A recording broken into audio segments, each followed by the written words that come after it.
میں خاص طور پر چند لوگوں کو متوجہ کرنا چاہتا ہوں جن کو صدیق اکبر کی شان میں ابھی شک ہے، جو ان کو غاصب کہتے ہیں کہ انہوں نے غصب کیا اہل بیت کی چیزوں کو.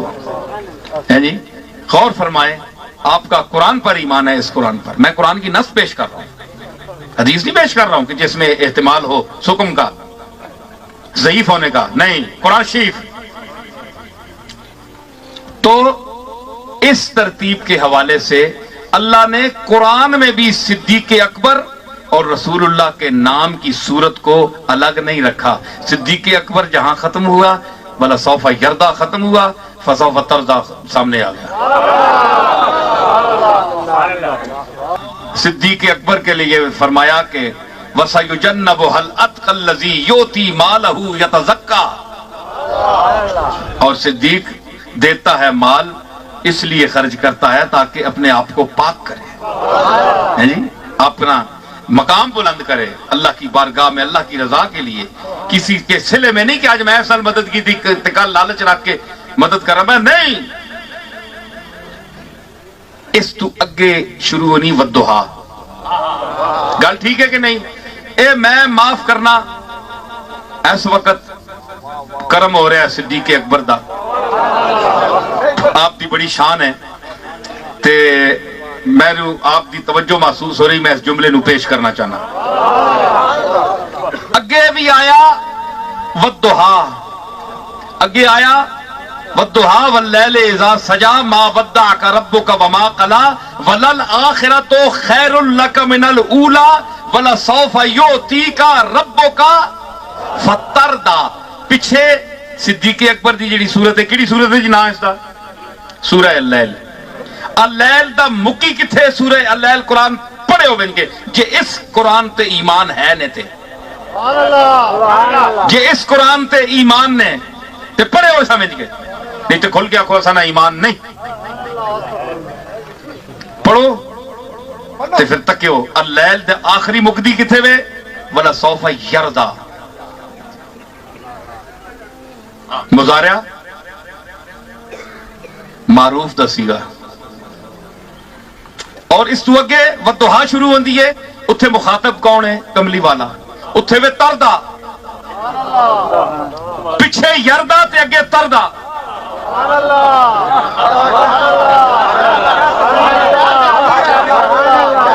مخاطب واحد، مذکر مخاطب تردا. پیچھے اللیل دی آخری ولا سوف یردا. اس دے دو معنی، یا ابو بکر تجھ سے اللہ راضی ہو جائے گا، یا ابو بکر اللہ سے راضی ہو گیا. اتھے یردا، اتھے یردا ہے جی. اگے ہی صورت نال خیر لک من الاولی ولا سوف یعطیک ربک فترضی. پہلی صورت مکنی گئی، اگلی صورت شروع ہوئی. اتھے یردا تے مکی، اگلی وچ تردا آ گئی. پیچھے صدیق اکبر مراد تے اگے کملی والا مراد. یردا تے تردا ویکھیا نے. اللہ نے صورتوں کو بھی جوڑ کر رکھا.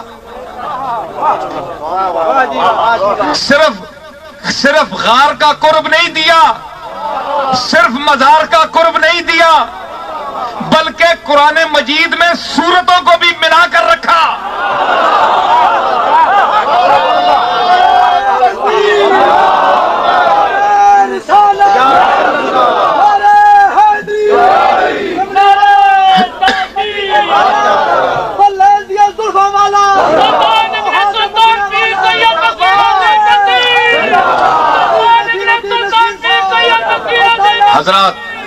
حضرات بات یہ ہے کہ یہ صدیق اکبر کا مقام ہے. اتقا، سب سے زیادہ متقی، قرآن سے ثابت ہے. تو اس کے اس آیت میں کیا فرمایا؟ اتقاکم اکرمکم عند اللہ اتقاکم. جو سب میں زیادہ متقی ہے وہ اللہ کے نزدیک سب سے زیادہ مکرم ہے. تو اس دونوں آیتوں کو ملائے تو مقام صدیق سامنے نہیں آیا. میں کوئی عقیدت نہیں کر رہا ہوں، میں کوئی صرف اظہار عقیدت نہیں کر رہا ہوں، میں قرآن کی بیان شدہ مضامین کو پیش کر رہا ہوں. اپنی طرف سے میں کوئی نہیں کر رہا ہوں. سب لوگ بیٹھے ہیں، بڑے بڑے علم والے سنیں گے، سن رہے ہیں. کوئی مجھے خوش آمد نہیں کسی کی. میں تو جو اللہ کہہ رہا ہے وہ میں کہہ رہا ہوں. اکرمکم سب سے زیادہ آپ بیٹھے ہیں سارے، آپ میں سے کہہ سکتے ہیں مجھے کہ جناب آپ بڑے متقی ہیں، یہ آپ کا حسن ظن ہے، چونکہ مجھے اچھا سمجھتے ہیں، میری عزت کرتے ہیں، تو مجھے آپ اپنے عقیدے سے متقی کہہ رہے ہیں۔ اللہ کے نزدیک چاہے میں کچھ بھی نہ ہوں، میرا سارا عمل نامہ جو ہے، اعمال نامہ کالا ہو سیاہ ہو، آپ کو کیا پتا؟ آپ حسن ظن سے مجھے یا کسی کو متقی کہہ رہے ہیں۔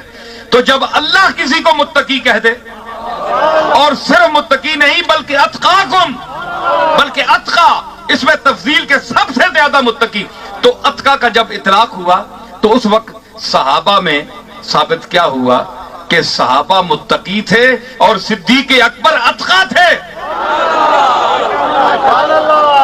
اگر صحابہ کرام 1,24,000 یعنی کم و بیش امتی جتنے تھے صحابہ کرام، یہ سارے متقی تھے اور صدیق اکبر اتقا تھے، ان سارے متقیوں سے زیادہ متقی تھے۔ اور اس کی گواہی کون دے رہا ہے؟ کملی والا نہیں، کملی والا بھی دیتا تو ہم اگر نہ مانتے تو کافر تھے، لیکن یہ تو اللہ دے رہا ہے جس نے کملی والے کو نبوت دی ہے، جس نے کملی والے کو پیدا کیا ہے، جس نے کملی والے کو عزت دی ہے، وہ کہہ رہا ہے کہ اتقا وَسَيُجَنَّبُهَا الْأَتْقَى الَّذِي يُؤْتِي مَالَهُ يَتَزَكَّى۔ اب صدیق اکبر کے متقی ہونے میں اور سب سے متقی ہونے میں اگر وہ کسی کو شک اب بھی ہے تو وہ یقین کر لے کہ وہ خود کو دار اسلام سے خارج سمجھے، کیونکہ قرآن کی اس آیت پر اسے ایمان نہیں ہے، اور قرآن کی جس آیت پر کسی کا ایمان نہ ہو، ایک لفظ پر، ایک نقطے پر، وہ دار اسلام سے خارج ہے، وہ زندیق ہے، وہ بے ایمان ہے، وہ مردود ہے۔ تو تساں پتہ ہے اے صورتاں تو میں نہیں رکھیاں، اساں نہیں کیڑی صورت ہے جے صورتاں رکھاں قرآن نہیں، اساں نہیں یہ صورتاں نہیں، صورتوں کی